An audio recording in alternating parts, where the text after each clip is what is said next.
Good evening. पिछले हम लोग निर्धनता की चुनौती के बारे में पढ़ रहे थे और निर्धनता की चुनौती के पढ़ते शिवम की कहानी को हम लोग पढ़े थे और असुरक्षित समूह के बारे में हम लोग पढ़े थे। असुरक्षित समूह पढ़ते हुए शिवम की कहानी पढ़े और फिर अंतरराज्यीय असमानताएं पढ़े। आज के बाद हम लोग का टॉपिक था वैश्वीकरण निर्धनता परिषद, उसके बारे में हम लोग देखते हैं। विकासित देशों में अत्यंत आर्थिक निर्धनता विश्व बैंक के परिभाषा के अनुसार प्रतिदिन $1 से कम पर जीवन निर्वाह करना में रहने वाले लोग का अनुमान 1990 के 28% से गिरकर 2001 में 21% हो गई है। अब क्या बोला गया कि विकासित देशों में देखते हैं तो विकासित देश में क्या हो रहा है कि विकासित देश में अत्यधिक आर्थिक निर्धनता हो गया। विकासित देश में क्या आर्थिक बहुत निर्धनता हो गया। $1 वहां का जो विश्व बैंक के परिभाषा में देखा जाता है तो प्रतिदिन $1 से कम जीवन निर्वाह करना और प्रतिदिन $1 से कम जीवन निर्वाह करने में रहने वाले लोग का अनुमान 1990 से लेकर 1990 के 28% से गिरकर 2001 में 21% में हो गई है। यद्यपि वैश्वीकरण निर्धनता में उल्लेखनीय गिरावट आई है, ये लेकिन इसमें बेहतर क्षेत्रीय विभिन्नता पाई जाती है। और क्या बोला गया कि यद्यपि वैश्विक निर्धनता में उल्लेखनीय गिरावट आई है लेकिन इसमें बेहतर क्षेत्र विभिन्नता पाई जाती है। तीव्र आर्थिक प्रगति और मानव संसाधन विकास में बृहत निवेश के कारण चीन और दक्षिण पूर्व एशिया के देशों में निर्धनता में विशेष कमी आई है। क्या बोला गया कि तीव्र आर्थिक प्रगति और मानव संसाधन विकास में देखते हैं तो बहुत बृहद निवेश के कारण चीन और दक्षिण पूर्व एशिया के देशों में निर्धनता में विशेष कमी आई है। और चीन में निर्धनता की संख्या 1981 में 60.6 करोड़ से घटकर 2001 में कितना हो गया है तो 21.2 करोड़ हो गया। 1981 में चीन की निर्धनता कितना था तो 60 करोड़ था, पर ये घटकर 2001 में कितना हो गया है 21 करोड़ पर आ गई है। दक्षिण एशिया के देश भारत, पाकिस्तान, श्रीलंका, नेपाल, बांग्लादेश, भूटान में निर्धनता की संख्या में गिरावट इतनी तीव्र नहीं है। परंतु देखा जाता है कि दक्षिण एशिया के जो देश है जैसे भारत, पाकिस्तान, नेपाल, बांग्लादेश, भूटान, ये सब जो देश है ये सब में निर्धनता में उतना गिरावट नहीं आया, उतना तीव्र गिरावट से तीव्र गति से नहीं भागा जितना कि चीन में हुआ। निर्धनता के प्रति इस में गिरावट के बावजूद निर्धनता की संख्या में थोड़ी सी कमी आई है। 1981 में 47.5 करोड़ से घटकर 2001 में 42.8 करोड़ रह गई है। और 1981 में देखते हैं तो 47.5 करोड़ और जबकि 2001 में देखते हैं तो 42.8 करोड़ ही हुई है। भिन्न निर्धनता रेखा परिभाषा के कारण भारत में भी निर्धनता राष्ट्रीय अनुमान से अधिक है। क्या बोला गया भिन्न निर्धनता रेखा के परिभाषा का भारत में भी निर्धनता राष्ट्रीय अनुमान में अधिक है। और अब फिर हम लोग यहाँ पे दो क्वेश्चन है उसको हम लोग लाने की कोशिश कीजिएगा। सब सहारा अफ्रीका में निर्धनता वास्तव में 1981 के 71% से बढ़कर 2001 में 46% हो गई है। और एक 3.1 में देखिए और क्या बोला गया कि 3.1 में हम लोग को देखने के और एक 3.3 में देखने के लिए बोला गया। क्या बोला गया कि सब सारा अफ्रीका में निर्धनता वास्तव में 1981 हम लोग यहाँ 1981 में 31% से बढ़कर 2001 में 46% हो गई है। और 1981 से घटकर तो 2001 में कितना हो गया है 46% हो गया है। सब सहारा यहाँ पे हम लोग का तो यहाँ पे कितना हम लोग 40 से 45 के बीच में दिखाया गया तो सब सहारा कितना हो गया 46% हो गया। लेकिन अमेरिका में निर्धनता का अनुसार वही रह गया है। लेकिन अमेरिका में क्या बोला गया कि निर्धनता के अनुसार अनुपात वही रह गया। रूप जैसे पुनः समाजवादी देशों में भी निर्धनता पुनः पर्याप्त हो गई, जहां पहले अधिकारी और रूप से कोई निर्धनता थी ही नहीं। तालिका 3.2 अंतर्राष्ट्रीय निर्धनता रेखा आर्थिक $1 प्रतिदिन से नीचे की जनसंख्या की एक परिभाषा के अनुसार विभिन्न देशों में निर्धनता के नीचे रहने वाले लोग का अनुमान दर्शाता है। क्या बोला गया कि तालिका 3.2 में अंतर्राष्ट्रीय निर्धनता रेखा में देखते हैं तो 3.2 कहाँ पे, तो यहाँ पे हम लोग अंतर्राष्ट्रीय जो निर्धनता रेखा हम लोग दिया हुआ है उसमें देखते हैं कि परिभाषा के अनुसार विभिन्न देशों में निर्धनता के नीचे रहने वाले लोग को अनुपात दर्शाता है, और नीचे रहने वाले लोग को क्या, तो अनुपात में दर्शाता है। संयुक्त राष्ट्र के समृद्धि विकास लक्षणों ने $1 प्रतिदिन से कम कर जीवन व्यापक करने वाले लोगों की ये संख्या को वर्ष 2015 तक वर्ष 1990 के स्तर के आधे पर ले लिया। और क्या बोला गया कि $1 प्रतिदिन के कम पर जीवन यापन करने के लोगों की संख्या को 2015 तक वर्ष 1990 के स्तर के आधे पर ले लिया गया कर घोषणा कर दिया है। अब हम लोग यहाँ पर फिर हम लोग 2 क्वेश्चन है उसको हम लोग बनाएगा। यहाँ पर कुछ दिया हुआ है कि क्या, तो $1 प्रतिदिन से कम पाने वाले लोगों की संख्या प्रतिशत में, तो इसको आप लोग थोड़ा याद करने की कोशिश कीजिएगा। इसके ऐसा आप लोगों का एग्जाम में पूछा जाता है।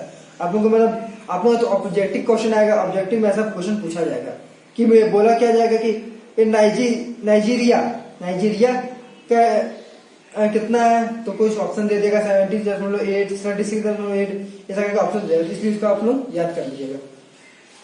क्या बोला गया, निर्धनता के कारण, निर्धनता का क्या कारण है उसके बारे में हम लोग पढ़ते हैं। भारत में व्यापक निर्धनता के अनेक कारण हैं। एक ऐतिहासिक कारण है ब्रिटेन औपनिवेशिक प्रशासन के दौरान आर्थिक विकास का निम्न स्तर। क्या बोला गया, भारत में व्यापक निर्धनता का अनेक कारण है, और यह ऐतिहासिक कारण है ब्रिटेन औपचारिक प्रशासन के दौरान आर्थिक विकास का निम्न स्तर है। औपनिवेशिक सरकार की नीतियां ने पारंपरिक हस्तशिल्पकारी को नष्ट कर दिया है, और वस्त्र जैसे उद्योग को विकास को प्रोत्साहित किया।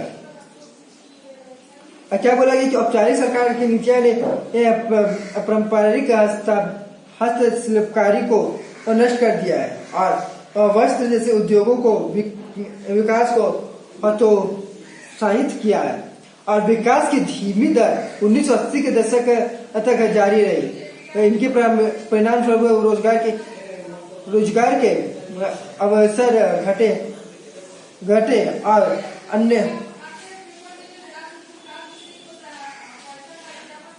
और आय की वृद्धि दर गिरी।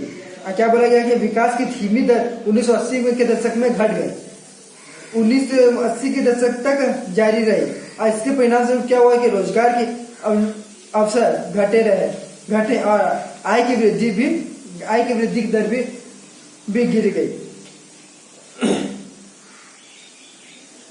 इसके साथ जनसंख्या की उच्च दर की वृद्धि हुई। इन दोनों ने प्रति व्यक्ति आय की समृद्धि दर को बहुत कम कर दिया, और इसके बाद क्या हुआ कि इसके साथ ही जनसंख्या के उच्च स्तर का वृद्धि हुआ, और इन दोनों का प्रतिवर्ष आय भी समृद्धि में बहुत कम कर दिया गया। आर्थिक प्रगति को बढ़ावा और जनसंख्या नियंत्रण दोनों मोर्चे पर असफलता के कारण निर्धनता का चक्र बना रहा। और क्या बोला गया कि वहां की जो आर्थिक समृद्धि था, जनसंख्या नियंत्रण दोनों मोर्चों पर असफलता का कारण निर्धनता का चक्र बना रहा। सिंचाई और हरित क्रांति के प्रसार से कृषि के क्षेत्र में रोजगार के अनेक अवसर सृजित हुए हैं, लेकिन इनका प्रभाव भारत के कुछ भागों तक ही सीमित रहा। सार्वजनिक और निजी दोनों क्षेत्रों ने कुछ रोजगार उपलब्ध कराए, लेकिन ये रोजगार तलाश करने के वाले सभी लोगों के लिए पर्याप्त नहीं हो सके। अब क्या बोला गया कि सिंचाई और हरित क्रांति के प्रसार से कृषि क्षेत्र में रोजगार के अनेक अवसर सृजित हुए हैं। और कृषि और क्षेत्र के अनेक अवसर भी सृजित हुए, लेकिन इनका प्रभाव भारत के कुछ भागों तक ही पहुंचा है। लेकिन इसका प्रभाव क्या, तो भारत के कुछ भागों तक ही आया है। और सार्वजनिक और निजी क्षेत्र में, दोनों क्षेत्रों में कुछ रोजगार उपलब्ध किया है। और दोनों क्षेत्रों में क्या हुआ, तो कुछ रोजगार भी उपलब्ध हुआ है। और ये रोजगार तलाश करने वाले सभी लोगों के लिए पर्याप्त नहीं हो सके, और ये रोजगार से पर्याप्त नहीं हो सके। शहरों में उपयुक्त नौकरी पाने के अवसर अनेक लोग रिक्शा चालक, विक्रेता, गृह निर्माण, श्रमिक, घरेलू नौकरी आदि के रूप में कार्य करने लगे। और शहरों में जो रिक्शा चलाने वाले, जो नौकरी कर पाने वाले असफल लोग, क्या तो रिक्शा चला कर विक्रेता, गृह निर्माण, श्रमिक, घरेलू नौकरी आदि के रूप में कार्य करने लगे हैं। और अनियमित और कम आय के कारण ये लोग महंगे मकानों में नहीं रह सकते। वे शहरों के बाहर झुग्गियों में रहने लगे। और निरंतर की ये समस्या, जो मुख्य रूप से एक ग्रामीण परिघटना की नगरीय क्षेत्र में भी एक विशेषता बन गई। और क्या, तो ऐसे लोग महंगे घरों में नहीं रह पाते। वो लोग क्या रहते, तो एक झोपड़ी बना के लेते हैं, शहर के साइड में जो झोपड़ी बना के वही रहते थे। उच्च निर्धनता दर की एक और विशेषता असमानता रही है। इसका एक प्रमुख कारण भी है। और अन्य संसाधन का असमान वितरण है। अनिश्चित के बावजूद हम किसी सामर्थ्य ढंग से इस मुद्दे से नहीं निपट सकते। ग्रामीण क्षेत्र में परिसंपत्तियों की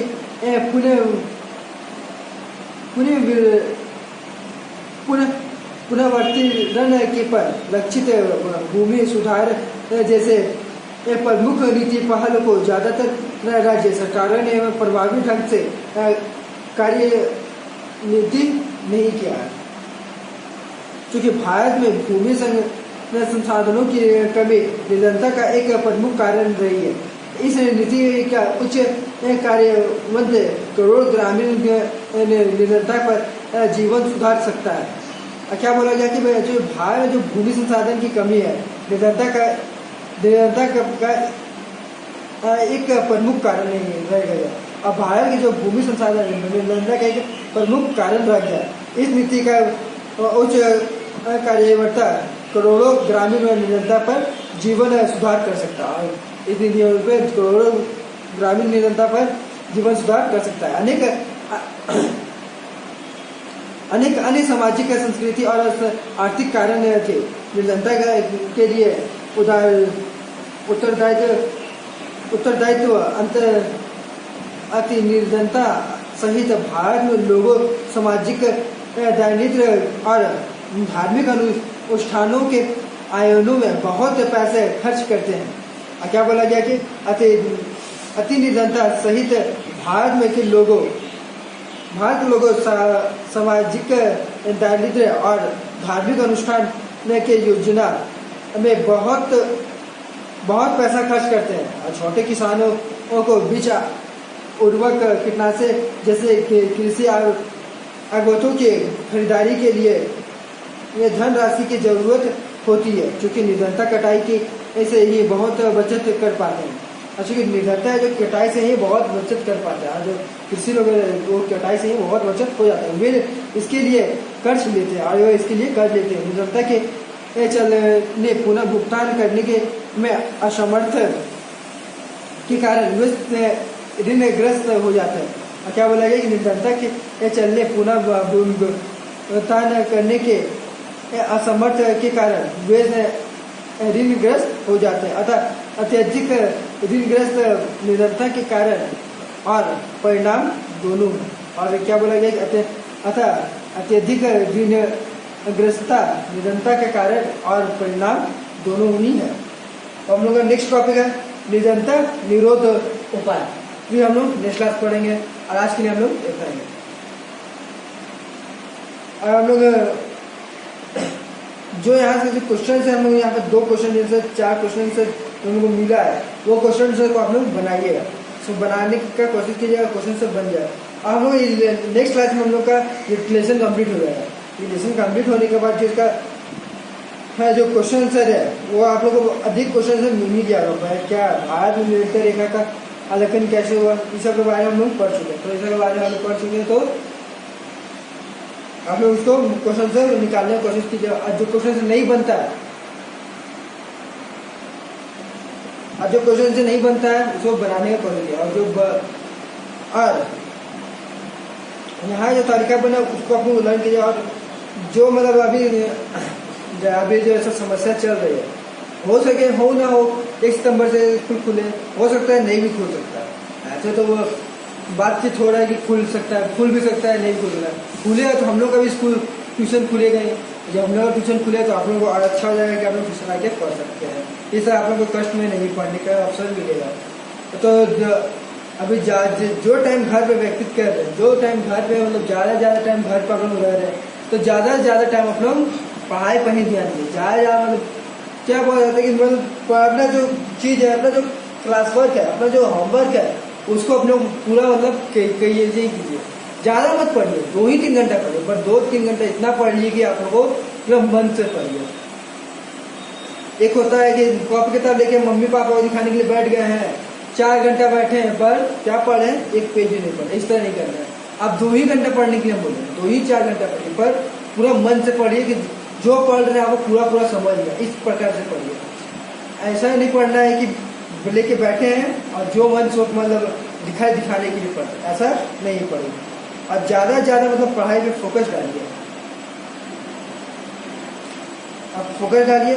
और अभी का टाइम ऐसा चल रहा है कि मैं बाहर निकलना समस्या से खाली नहीं हूँ इसलिए ज़्यादा से ज़्यादा घर में ही रहिए और पढ़ाई कीजिए। काम जो घर का काम है थोड़ा मम्मी पापा दीदी लोगों का हेल्प कीजिए। और जैसे कि सर बोले कि सुबह माता पिता को प्रणाम करें तो ऐसा प्रणाम भी क्या कीजिए। Thank you.